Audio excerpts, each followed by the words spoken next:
Hello guys, welcome to another video on TFF. Welcome to another edition of This Week on CAF. I'll be your host for today, again, and yeah. Before we get into it, just want to thank you again for watching our last video. Um, our last our last short got 380 views. Incredible numbers. And yeah, thank you guys for the support again, and thank you for sharing.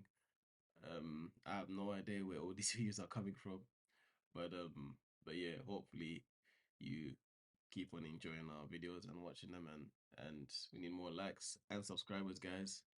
Yep, please like, share, and subscribe. But yeah, but thank you for the support. We're really feeling the love, and yeah, let's get into it. Um, so first on the agenda, we have the Ghana post, which has been filled. The Ghana manager now is Otto Addo. He was the former Borussia Dortmund um, talent manager, talent coach.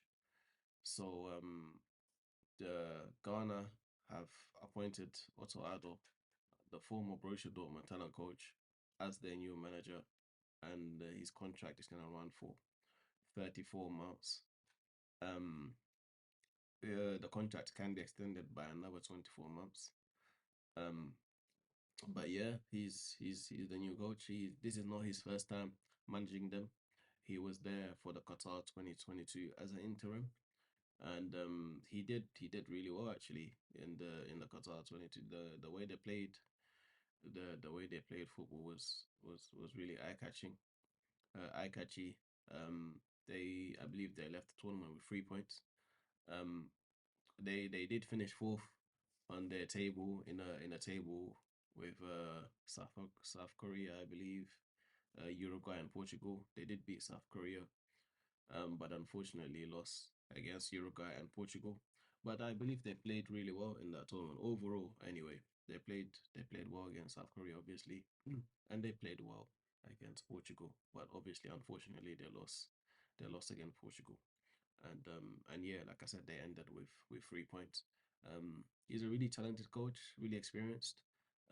Only 34 years old, so really younger at the same time. But I believe he's a great pickup by Ghana. And if the if the Qatar 22 World Cup is anything to go by, Ghana will be playing really exciting football, and yeah, really good luck to him, and good luck to Ghana for the next few years with him as their coach. And and yeah, um Ali Cisse, we spoke about him last week, and this week obviously with team announcements and stuff like that, there's going to be a lot of news coming out from the African continent. Obviously, we're not gonna be able to go through every single nation. So we're just gonna talk about the key ones. The Ghana have brought out they their their squad as well, and interestingly enough, I saw that they called up a goalkeeper that's also been called up by Bolivia, which is really interesting. I forgot the guy's name. I should have written it down.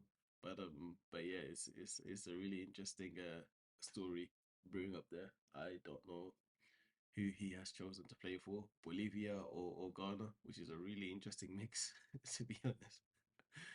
But yeah, they have a goalkeeper that has also been called up by Bolivia. So we'll see if he chooses to play for Bolivia or if he chooses to play for Ghana. Um, another like I said, I mentioned Aliou Cisse, sorry, and I just went off on a tangent quickly.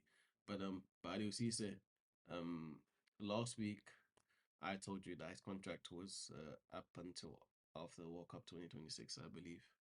But can't remember when exactly I said, but I said 2026.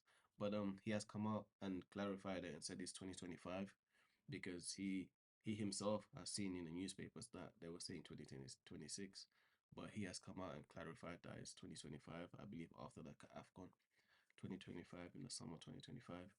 Um, that's when the new contract is going to run out. And thinking about it, it does make sense. When you look at the team that they selected this week, and who the person that's the person that he's a assistant now. I believe, like I said last week, I believe he is being groomed to become the the manager after Aliou Cisse leaves Pap Chow. And even if you look at the squad, like I said, the youth of the squad, you have players like Mikael Faye, who is 19 years old, plays for Barcelona. You have Amar Diouf is 15 years old, incredible talent. Um, yeah, incredible talent. There's that's all I can say about him. Like there's nothing more to say about him. But yeah, he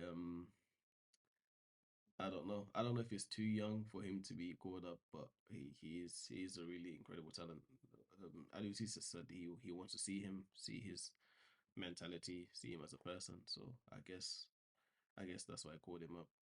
Um, there's also Abib Jada, who's 20 years old, who plays for Strasbourg in France, under Patrick Vieira, and has also he also turned down France under 21, under 20 team call up. He was actually on the official list that came out, but he has now decided to play for Senegal. He was born and raised in Senegal, but obviously he went to France when he was young and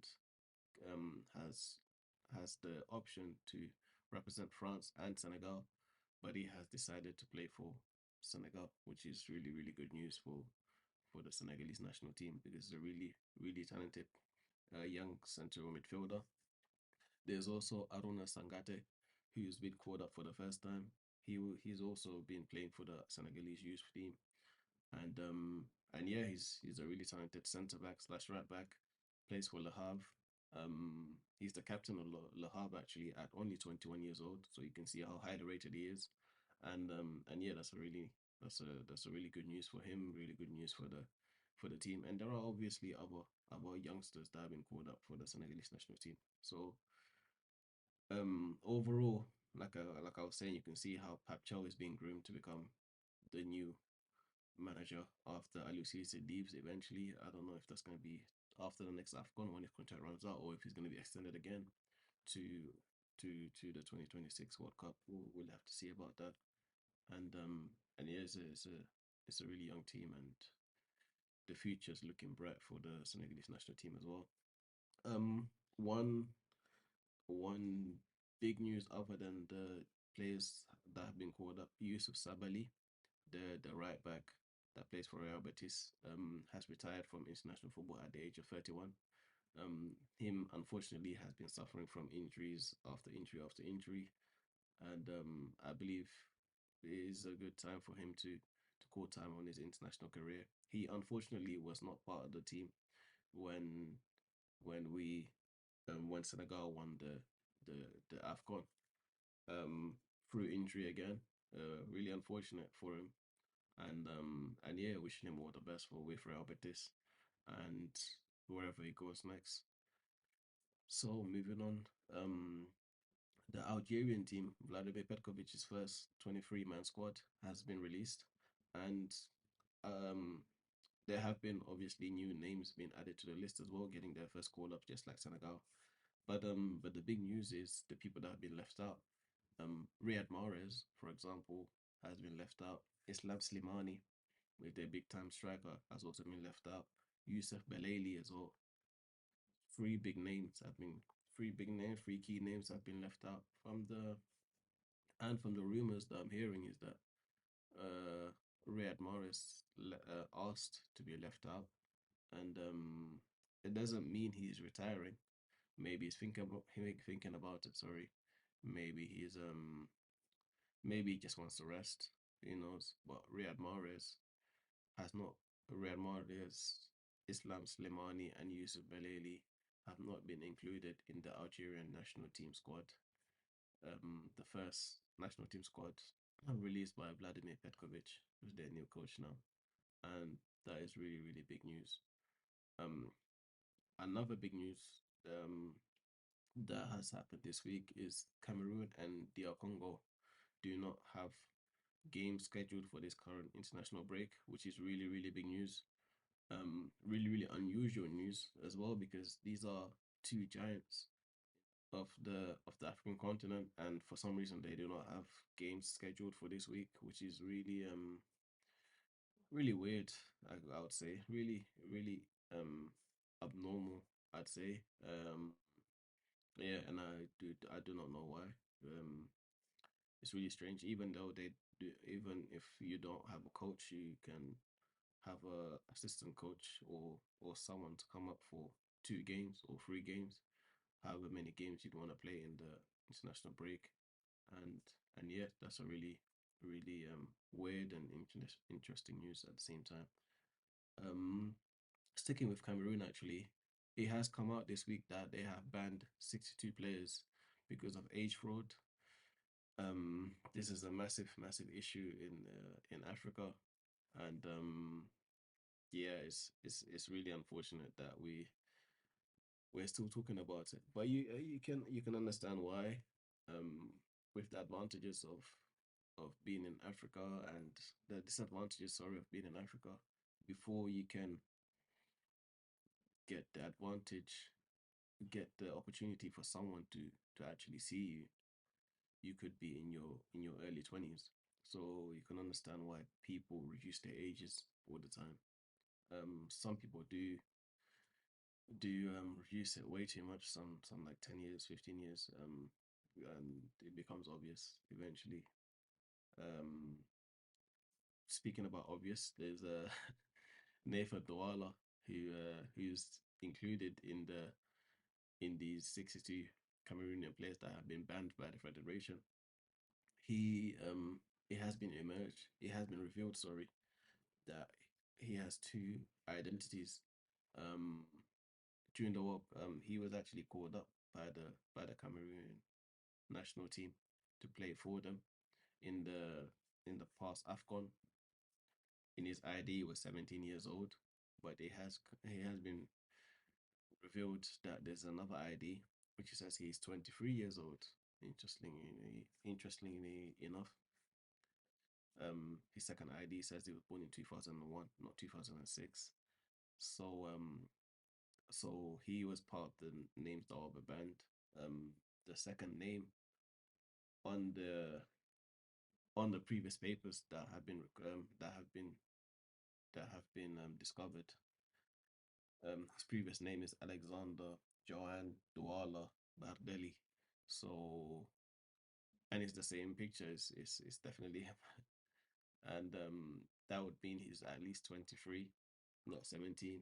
So his old age is up in the air now. No one really knows if he's 17 or 23 or even older than that.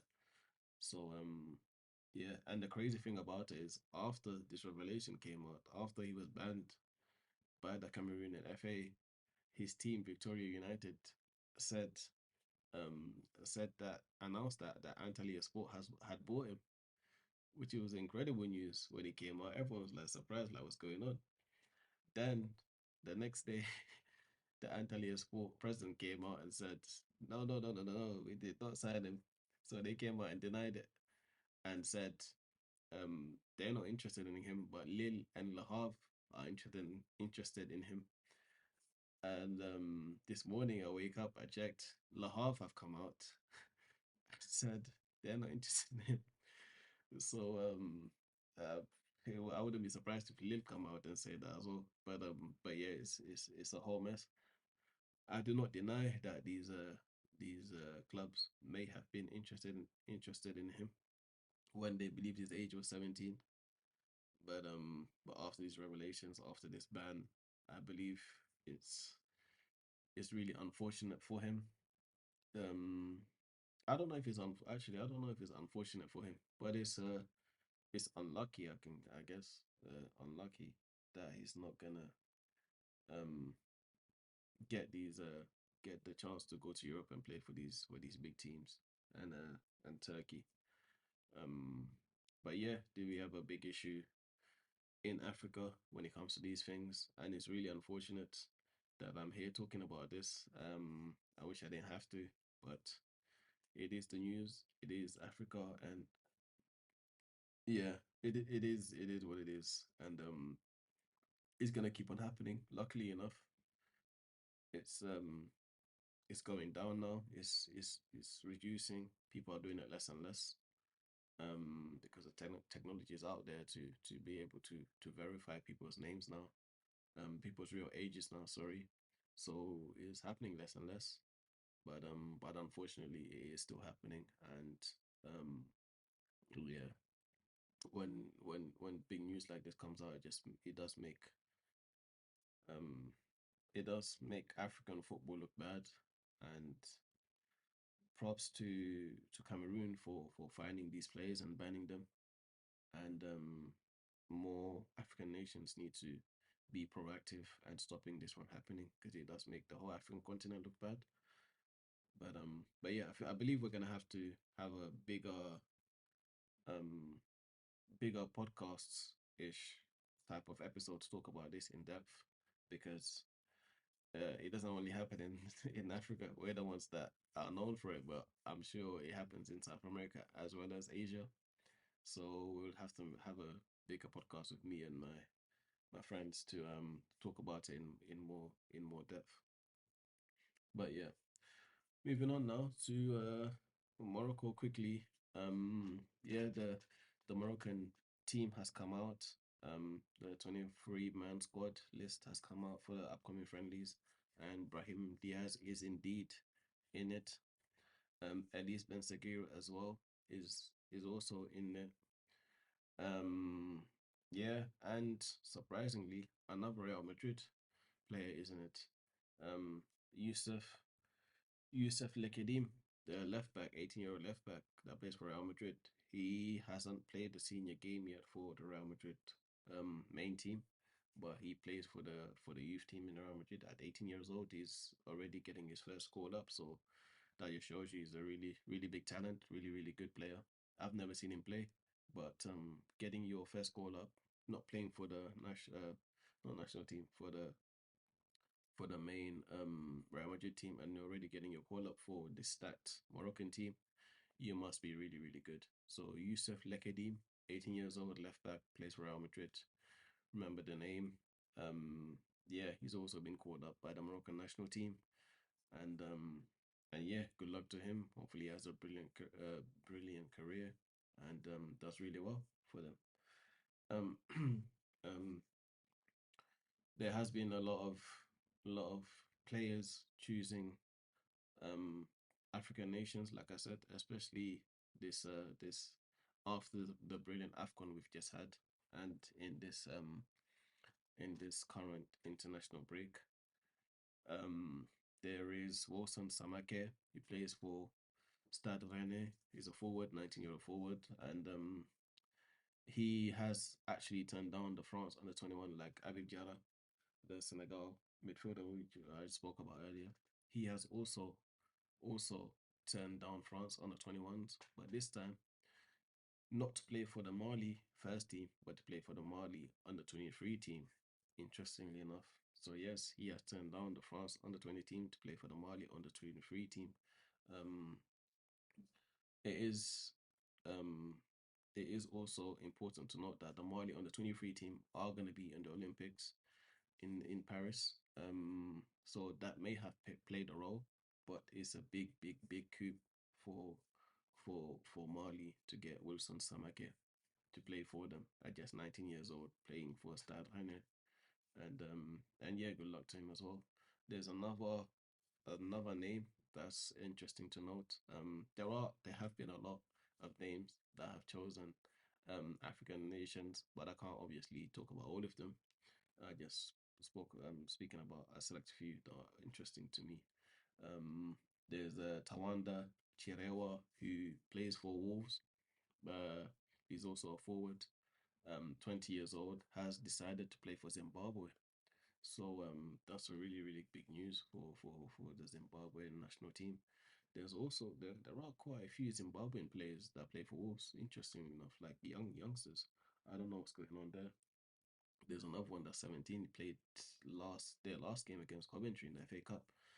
Um, his name just escaped me, but yeah, that's one to if you're a Zimbabwean fan, that's one club to follow because there seems to be a lot of young Zimbabwean talent coming out from Wolves for whatever reason. I have no idea. Maybe they have a big Zimbabwean diaspora there. Um, but yeah, he has chosen Tawanda has chosen to play for Zimbabwe at the age of 20, which is really really big news, really good news. And yeah, with every youngster that chooses to play for an African nation, that's good for the whole of Africa. Like I've been saying, it's really good news for the whole of Africa. That means more opportunities for other African nations to have players choose their national teams. And yeah, long may it continue. The tide is turning now. People are um not moving away from European teams, but they know that the African door is open and it's more stable now, and it can further their careers as well. It's not just for the Afcon, it can further their careers as well. And long may it continue. Like I said, long may young players keep choosing African nations or Asian Asian nations as well, or South American nations, and not just look at European nations as the be all and end all. Like Yusuf Adli plays for Milan, who came out and said France is the pinnacle of football, and because of that, he's not gonna play for Algeria, which is a big shame. But it's his choice, and yeah, I was gonna say good luck, but I mean, yeah, good luck to him. If he wants to play for France, then good luck to him. But yeah, that's the end of another episode. Thank you guys for watching the whole thing. Um, it was a lot of information. I hope you enjoyed it. I hope you learned something new from it. I hope um I hope you like it. Um, hope you share it. Give us some more feedback in the comments, guys. Don't be shy. It's not it's not that scary. Trust me. Just do it, or follow us on socials and give us private messages. And but yeah, please like, share, and subscribe. Share it with your family, your friends, anyone that's interested in African, Asian, or South American football. This is the channel to be. And yeah, like I said, please like, share, and subscribe, and we'll see you in the next one. Okay, bye. Take care.